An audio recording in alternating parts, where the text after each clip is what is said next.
एक बार की बात है। एक शहर में सबल नाम का एक लड़का रहता था। वह अपने जीवन से बहुत निराश था।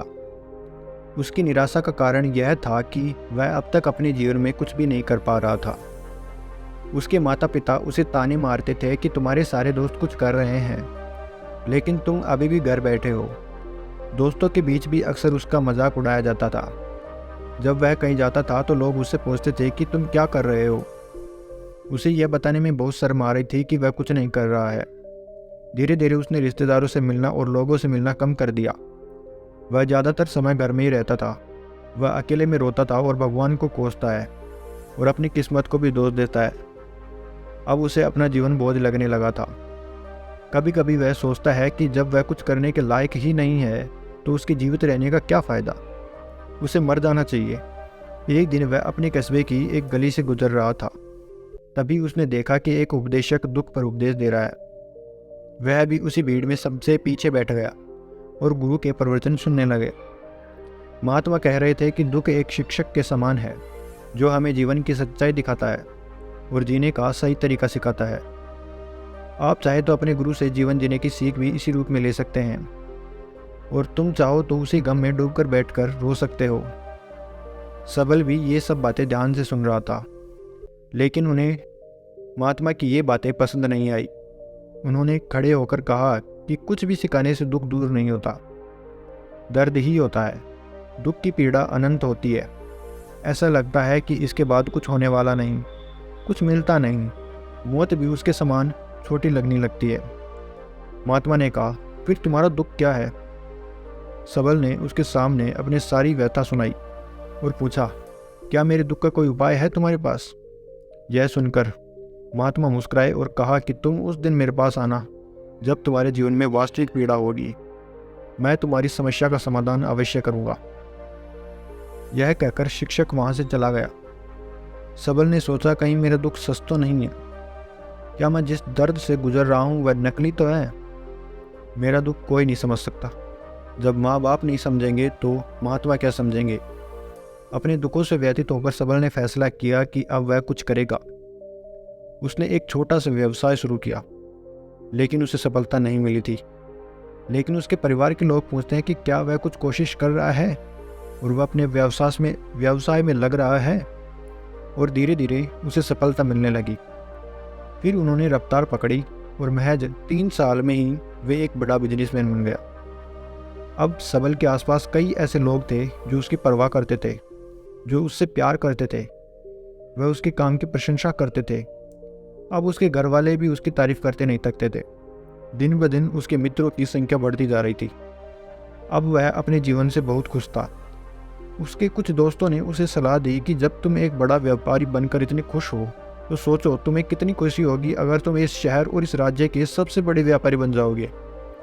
कितने लोग आपसे जुड़ना चाहेंगे, आपकी कितनी शोहरत होगी, और खुद बादशाह भी आपसे दोस्ती करना चाहेगा और ज़रूरत पड़ने पर ही आपसे पैसे उधार लेंगे। दोस्तों की यह बात सबल के दिमाग में घुस गई। अब वह और पैसे कमाने की कोशिश करने लगा, लेकिन उसे यह सब बहुत जल्दी चाहिए था। वह इन चीज़ों को पाने में अपना ज़्यादा समय बर्बाद नहीं करना चाहता था। इसलिए उसने ऐसे काम करना शुरू कर दिया जो सही नहीं थे। उसने अपने दोस्तों से बड़ी मात्रा में पैसा उधार लेना शुरू कर दिया और अधिक मुनाफा कमाने के लालच में उसने मिलावट करना भी शुरू कर दिया। उसका माल उसने अन्य व्यापारियों के खिलाफ भी साजिश रची और उन्हें डराया। वह वही करता था जो उसके दोस्त कहते थे कि वह इन तरीकों से अधिक पैसा कमा सकता है। लेकिन अब उसके जीवन में शांति नहीं थी।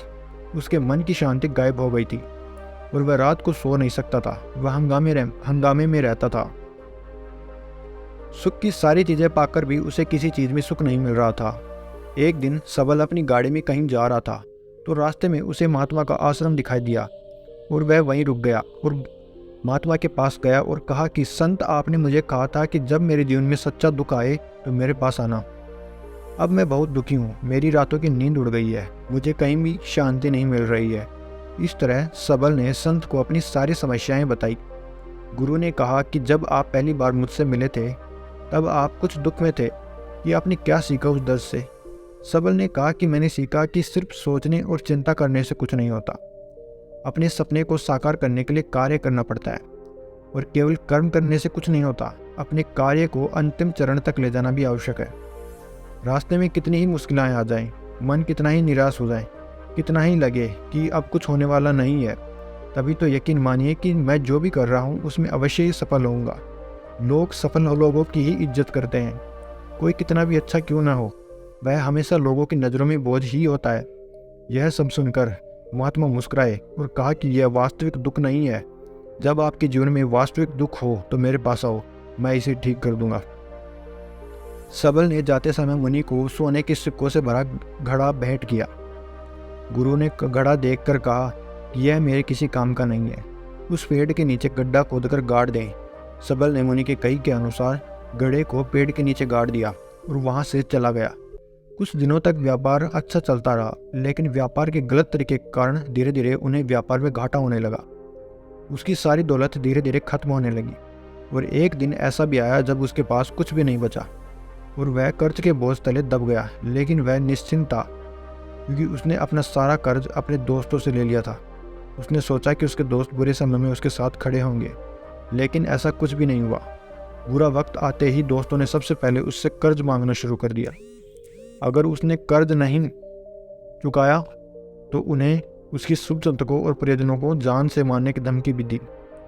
उसके दोस्त जो उसके साथ मस्ती करते थे अब उससे दूर भाग रहे थे। उसका परिवार उसकी गलतियों और कमियों को गिनने लगा। उसकी सारी संपत्ति नीलाम कर दी गई और उसके पास कुछ भी नहीं बचा। जब उसने अपने पिता से मदद मांगी तो पिता ने कहा कि मेरे पास केवल एक छोटी सी संपत्ति, मैं तुम्हारी माँ को कहाँ रखूँगा? अगर मैं तुम्हें दे दूंगा तो यह संपत्ति हमारा आखिरी सहारा है। गहरी उदासी थी। सबल में उसके आसपास कोई नहीं था जो उसके दुख को समझ सके, जो उसे संभाल सके। लोगों के इस विश्वासघात के कारण वह अंदर ही अंदर टूट गया था। वह सोचने लगा कि अब जीने का क्या मतलब है, अब मौत ही मेरा सहारा है। आत्महत्या करने के लिए पहाड़ी की ओर जा रहा था। तभी उसे याद आया कि महात्मा ने उससे कहा था कि मेरे पास आओ जब तुम्हारे जीवन में वास्तविक दुख हो। तो सबल ऋषि के पास गया और अपनी सारी व्यथा आंखों में आंसू के साथ बताई। उसने कहा, साधु जी, मेरे दुख का समाधान कीजिए। गुरु ने कहा कि जब जीवन में वास्तविक दुख हो तो मेरे पास आना, मैं अवश्य दूर करूंगा। सबल ने कहा कि अभी मेरे जीवन में जो हो रहा है वह दुख नहीं है। आखिर असली दुख क्या है साधु? सबसे पहले आप मुझे यह बताइए कि आपने अपने कष्टों से क्या सीखा। सबल ने कहा कि मैंने सीखा कि जो लोग हमारी वजह से हमारी ज़िंदगी में आए हैं कामयाबी और तरक्की धोखा जरूर देंगे, क्योंकि बुरे वक्त में साथ नहीं देंगे, अच्छे वक्त में फ़ायदा उठाएंगे और बुरे वक्त में साथ छोड़ देंगे। भरोसा उन्हीं पर करो जो बुरे वक्त में साथ देते हैं, लेकिन ऐसे लोग बहुत कम हैं। लेकिन जिनके पास है उन्हें उनकी कदर करनी चाहिए, उनका अपमान नहीं करना चाहिए। मैंने यह भी सीखा कि कभी किसी के खिलाफ षड्यंत्र नहीं करना चाहिए। अपना काम ईमानदारी और धैर्य से करना चाहिए और लालच कभी नहीं। अपने सारे दुख दर्द और अनुभव सुनाने के बाद सबल आंखों में आंसू लिए ऋषि के सामने बैठ गया। कुछ देर बाद ऋषि उठे और पेड़ के नीचे गड्ढा खोदकर घड़ा निकाल लिया। मेरे पास आओ जब तुम्हारे जीवन में वास्तविक दुख हो। तो सबल ने अपने शिक्षक को धन्यवाद दिया और उन्हें प्रणाम किया और चला गया। उसने लगन और ईमानदारी से व्यापार किया। जल्दी ही वह अपने शहर का एक बड़ा व्यापारी बन गया। उसका जीवन सुख सुविधाओं से भर गया। लेकिन कोई कितना भी अच्छा हो और कितना ही अच्छा आदान करता हो, लोगों की मदद करता हो, लेकिन जीवन में दुख आता है तो सबल के जीवन में भी दुख आते हैं। अपने माता पिता की मृत्यु के रूप में वे दोनों एक ही दिन मर गए। सबल अपने माता पिता से बहुत प्यार करता था, इसलिए उनकी मृत्यु से उन्हें गहरा दुख हुआ।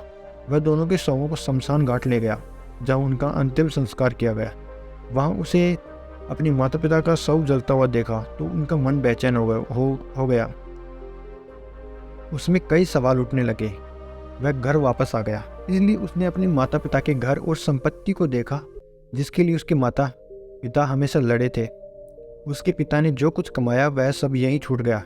एक दिन पहले तो उसका पिता अपनी संपत्ति के लिए किसी से भी लड़ जाता था, आज वे खुद इस दुनिया से चले गए। उनके दिमाग में ऐसे कई ख्यालों का बवंडर था। वह अंदर से अकेला और डरा हुआ महसूस कर रहा था। उसे खालीपन महसूस हो रहा था। उसे लग रहा था कि कुछ ऐसा है जो वह समझ नहीं पा रहा है। इसलिए महात्मा के पास गया। उसे देखकर महात्मा ने कहा, क्या जीवन में कोई दुख है? सबल ने कहा, वैसे तो जीवन में कोई दुख नहीं है मालिक, सब सुखी है, सब ठीक चल रहा है। लेकिन आज मेरे माता पिता का देहांत हो गया।